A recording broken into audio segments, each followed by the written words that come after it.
उसके structures week क्यों होते हैं, यानी कि उनकी एज लाइफ कम रिड्यूस क्यों हो जाती है? उसके दो कारण हैं। सॉल्ट, सलाइन मतलब सॉल्ट, इसके दो तरह से सॉल्ट जो रहता है वो स्ट्रक्चर्स को वीक करता है। कोरोजन वर्ड सब जानते हैं, क्योंकि जो स्टील को ये कोरोड करता है।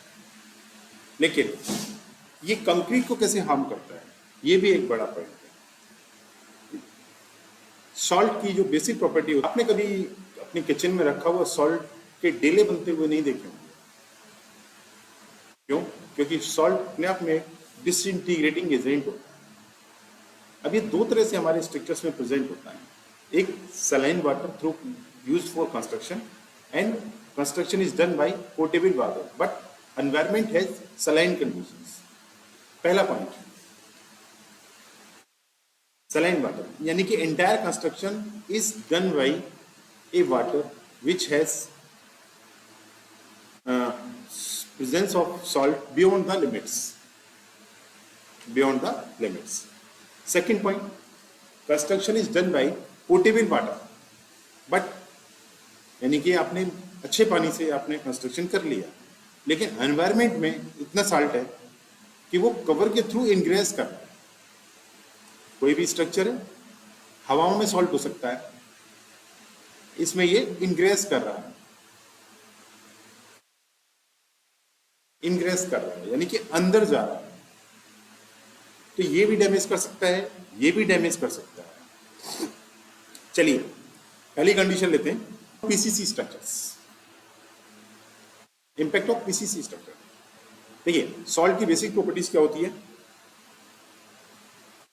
डिसइंटीग्रेशन, यानी कि सॉल्ट जहां भी जाएगा वो उस सॉइल, उस मैटर को डिसइंटीग्रेट करने की कोशिश करेगा या बॉन्ड स्ट्रेंथ को रिड्यूस करेगा।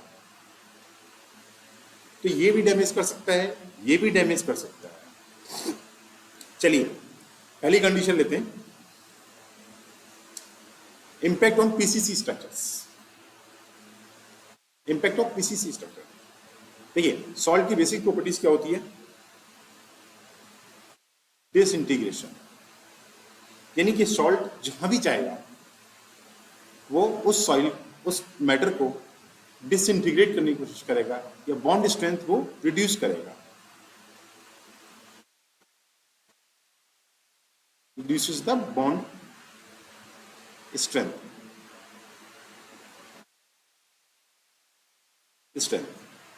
यानी कि ये पीसीसी है, हमने स्ट्रक्चर लिया, इसमें ये टूटा हुआ है यानी ब्रेक हो जाए। ये रिसेंट कंस्ट्रक्शन है, सूखने के बाद जस्ट कंस्ट्रक्शन है। इसके बहुत सारे रीजंस हो सकते हैं, लेकिन वन ऑफ द रीजन जो है सॉल्ट करता है। सॉल्ट की बेसिक प्रॉपर्टीज क्या है? डिसइंटीग्रेट करता है।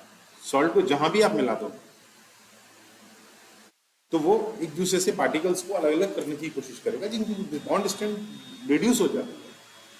ठीक है, हमारे प्लास्टर के केस में ये इसके बीच में बॉन्ड स्ट्रेंथ रिड्यूस हो चुकी है।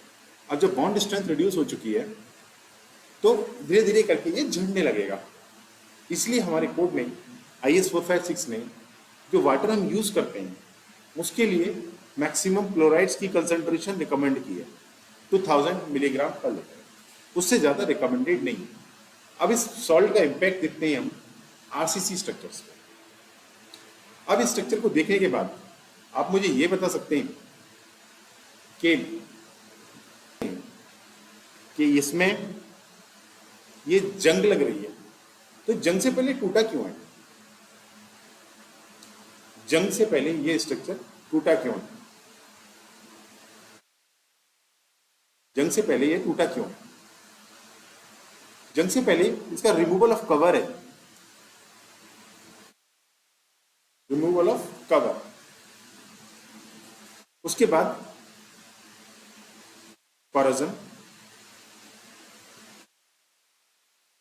आप यहां देख सकते हैं, आप यहां देख सकते हैं, ये देख सकते हैं, ये पॉइंट देख सकते हैं, ये वाला,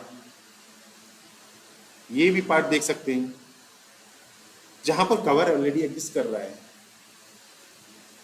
कवर ऑलरेडी एग्जिस्ट कर रहा है, उस पॉइंट पर इसको हम, यानी कि हमारा जंग या फिर रेनफोर्समेंट एक्सटर्नल एनवायरनमेंट के लिए एक्सपोज नहीं है। जब ये एक्सपोज होता है तो उसके बाद फिर उसकी लाइफ कम हो जाती है, स्ट्रक्चर की लाइफ कम होती है। अगर 100 ईयर्स लाइफ हम डिजाइन कर रहे हैं, किसी भी स्ट्रक्चर की 100 ईयर्स की लाइफ हो सकती है, तो उसकी एज नियरली 50 ईयर्स हो जाएगी या उससे कम, लेस देन इक्वल। तो जो सॉल्ट का जो कंसंट्रेशन है विद इन परमिसेबल लिमिट होना चाहिए। सॉल्ट की सिर्फ दो ही प्रॉपर्टीज होती हैं, disintegration of concrete,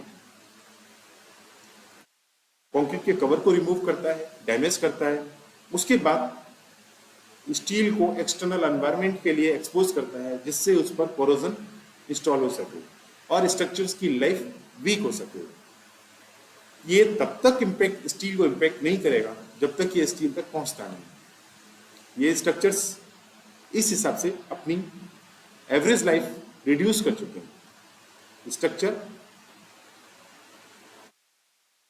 reduces average life, structure reduces average life. इसलिए इसके दो ही पॉइंट है। नंबर 1 डिसइंटीग्रेशन ऑफ कंक्रीट और आरसी कवर, उसके बाद कोरोजन। इसलिए कभी भी जब भी आप वाटर यूज करें, खास तौर से ध्यान रखें कि सॉल्ट की कंसंट्रेशन या क्लोराइड एंड की कंसंट्रेशन उसमें कम से कम हो, या फिर एज पर इंडियन स्टैंडर्ड्स कम से कम हो और एज पर इंडियन स्टैंडर्ड्स, जिससे कि हमारे स्ट्रक्चर की लाइफ, जो डिजाइन लाइफ है, स्ट्रक्चर पूरी डिजाइन लाइफ पूरी कर सके। Thank you very much. मिलते हैं नए लेक्चर।